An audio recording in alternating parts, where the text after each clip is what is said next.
Serbia will participate in their first World Cup finals as an independent nation after a successful qualification campaign which saw them win Group 7 ahead of much-fancied France.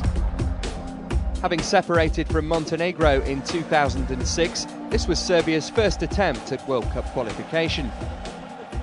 Radijantic's side began their campaign in September 2008 with a home win against the Faroe Islands. A 2-0 success hardly set pulses racing. It took an own goal after half an hour to break the deadlock.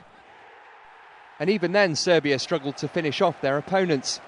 It wasn't until the Faroe Islands were reduced to 10 men that Serbia finally found a second goal through Nikola Zigic. 4 days later, Serbia faced their most difficult-looking game of the group, away to France. Serbia managed to hold the 1998 winners until the second half, but 2 goals in 10 minutes broke them. Thierry Henry and Nicolas Anelka the men on target.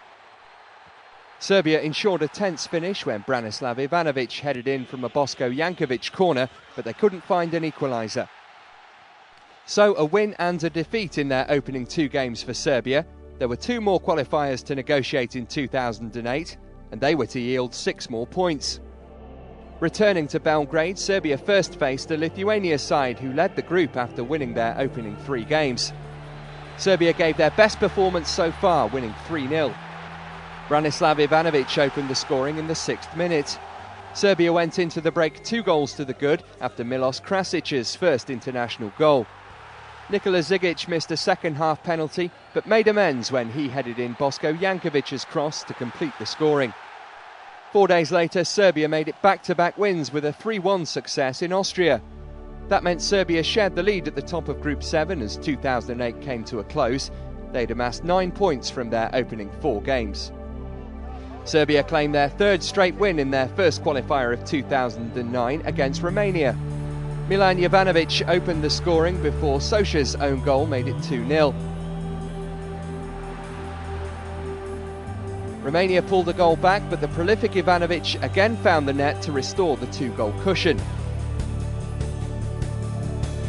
Romania scored again, but Serbia held out to claim an excellent 3-2 win, which meant the side were 3 points clear of Lithuania at the top of Group 7. And better still, favourites France were an unexpected 5 points adrift, though they had a game in hand.